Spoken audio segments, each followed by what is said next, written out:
Bapak, Ibu, saudari, suster yang terkasih, jujur Romo tidak pandai berkhotbah.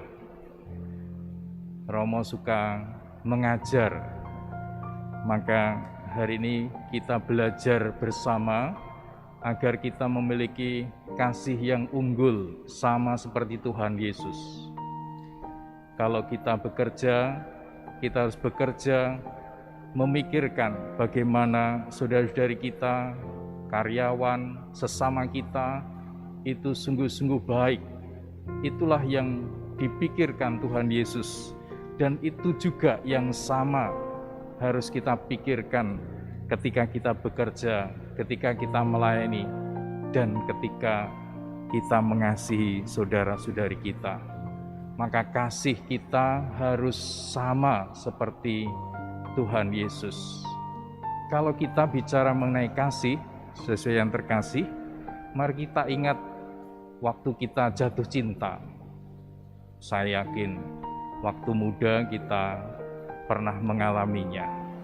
Ada beberapa ciri yang khas kalau kita jatuh cinta. Itu sama juga kalau kita mau mengasihi Tuhan. Kira-kira mirip lah. Maka dari itu mari kita belajar. Yang pertama adalah bahwa orang yang mencintai itu nggak bisa disembunyikan. Betul tidak?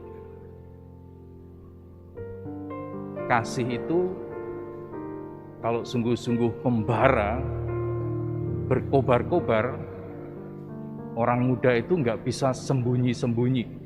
Pasti kelihatan, pasti nampak. Dulu mungkin nggak pernah mandi, mandinya sering. Semprot sana-sini wangi. Dulu nggak pernah nyanyi, di kamar mandi nyanyi. Nah, ada sesuatu yang kelihatan, yang nampak. Maka sama kalau kita sedang jatuh cinta sama Tuhan, itu kelihatan aktif, nggak pernah pasif. Jadi orang mencintai itu adalah orang yang aktif, bergerak, nggak bisa diam. Sama seperti orang jatuh cinta. Mau tidur, ingat. Dia ingat kekasihnya. Ingat Tuhan dia. Mau nyetir mobil, dia ingat.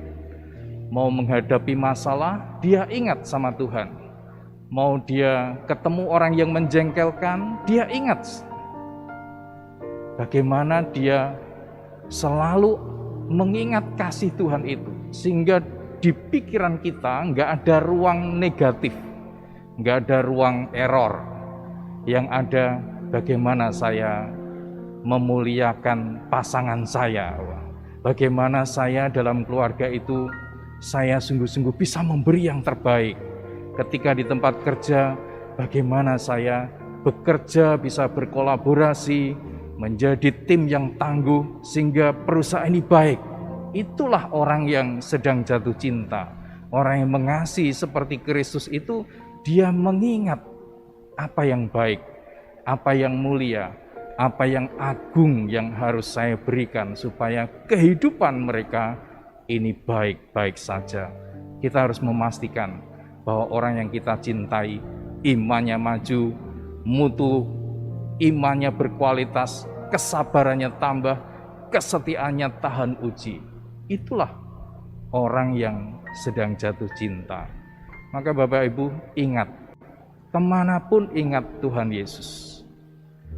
Sehingga di pikiran, di hati kita, sungguh-sungguh Yesus itu menguasai diri kita. Kasih itu mendorong kita untuk aktif. Tidak ada ruang untuk liar, error, tidak ada. Sungguh-sungguh kita dipenuhi oleh kasih Tuhan. Itu ciri yang pertama kalau kita ingin mengasihi seperti Tuhan Yesus. Yang kedua, sesuai yang terkasih, ingat kalau orang jatuh cinta, dia punya waktu. Betul enggak? Orang jatuh cinta punya waktu. Meskipun jaraknya Malang, Surabaya, nekat dia. Sungguh-sungguh dia bertanggung jawab, saya harus datang. Karena saking rindunya, saking kangennya. Dia punya waktu. Ingat, orang yang jatuh cinta menaruh kasih bukan kalau kepepet, bukan kalau sempat, tapi menaruh kasih setiap waktu. Itulah yang Tuhan Yesus ajarkan kepada kita.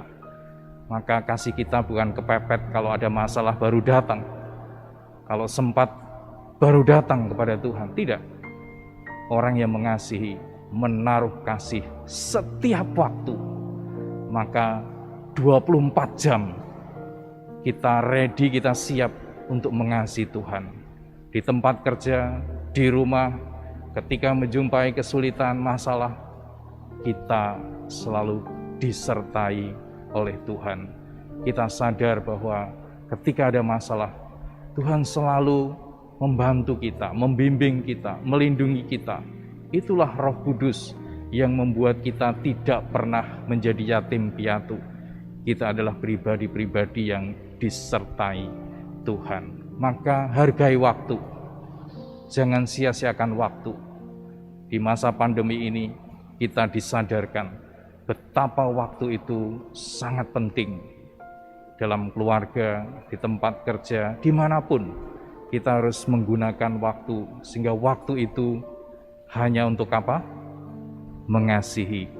Bukan untuk membenci, untuk marah-marah, untuk emosional yang tinggi, nada tinggi. Tidak. Kita ada dicipta untuk mengasihi. Perhatikan waktu-waktu kita. Apakah kita memboroskan hanya untuk medsos, media sosial? Gunakan waktu untuk rosario, gunakan waktu untuk mendoakan pasangan kita, gunakan waktu untuk supaya Tuhan melingkupi kehidupan kita. Dan yang ketiga, saudara-saudara yang terkasih, orang yang jatuh cinta itu memiliki tempat spesial. Pasti itu. Dia punya kenangan yang spesial, tempat yang spesial. Maka di tempat itulah begitu indahnya, meskipun itu mungkin backgroundnya kurang bagus, tapi karena sedang jatuh cinta, tempat itu sungguh-sungguh berbunga-bunga. Maka saya mau mengatakan kepada Bapak Ibu semua, di tempat kita berada sekarang ini, atau nanti kita pulang ke rumah, di tempat di rumah, kita harus berbunga-bunga, bergelora, bersemangat. Kita harus melayani sungguh-sungguh. Kita harus mengasihi mereka, memberikan yang terbaik. Tempat di mana Tuhan menanam kita, kita perlu menabur benih-benih yang baik. Itulah tujuan kita mengasihi sama seperti Tuhan Yesus. Yesus berjalan, berkeliling, berbuat baik. Di mana Yesus berjumpa dengan orang sakit, disembuhkan. Orang buta dimelekkan, orang lumpuh dibuat berjalan. Maka juga kemanapun Bapak Ibu pergi, di rumah, di keluarga, di tempat-tempat yang Bapak Ibu kunjungi, berkati, taburkan benih yang baik. Itulah kasih yang Tuhan Yesus ajarkan. Di tempat Tuhan mengutus kita, kita di sana dipanggil, diutus untuk menaburkan benih-benih yang baik. Jadikan tempat itu jejak-jejak cinta kasih yang mengagumkan kita. Dan yang terakhir, orang yang jatuh cinta sungguh-sungguh hidup. Jadi bukan sekedar hidup. Kalau saya perhatikan orang jatuh cinta itu sungguh-sungguh luar biasa hidupnya, kreatif. Kehidupannya menyegarkan, selalu baru. Maka juga demikian, kalau kita mempunyai kasih seperti Tuhan Yesus, hidup kita bukan sekedar hidup. Sungguh-sungguh kita harus hidup. Orang yang sungguh-sungguh hidup, sesuai yang terkasih, dipercayai apa saja berhasil. Meskipun tugasnya itu kecil, sederhana. Nyapu, ngepel, sederhana. Tapi dia sungguh-sungguh melakukannya. Mereka yang masih belajar, dia sungguh-sungguh sehingga nilainya itu memuaskan, membanggakan. Maka orang yang mengasihi adalah orang yang benar-benar hidup. Pelannya hidup, karya-karyanya hidup, kegiatannya hidup. Dan itu sungguh-sungguh menyegarkan kehidupan kita. Bapak Ibu saya yang terkasih, kita sudah belajar bersama bagaimana kita mengasihi Tuhan Yesus. Perhatikan baik-baik bahwa kita harus mengingat, dimanapun mengingat Tuhan Yesus. Kita harus punya waktu, kita harus punya tempat, kita harus memiliki nafas yang menghidupkan. Orang yang hidup memberi kehidupan, kata-kata yang menghidupkan, karya-karya yang menghidupkan, sehingga banyak orang yang kita jumpai sungguh-sungguh dihibur oleh kasih Tuhan. Mereka merasakan kehadiran kasih-Nya. Tuhan memberkati. Amin.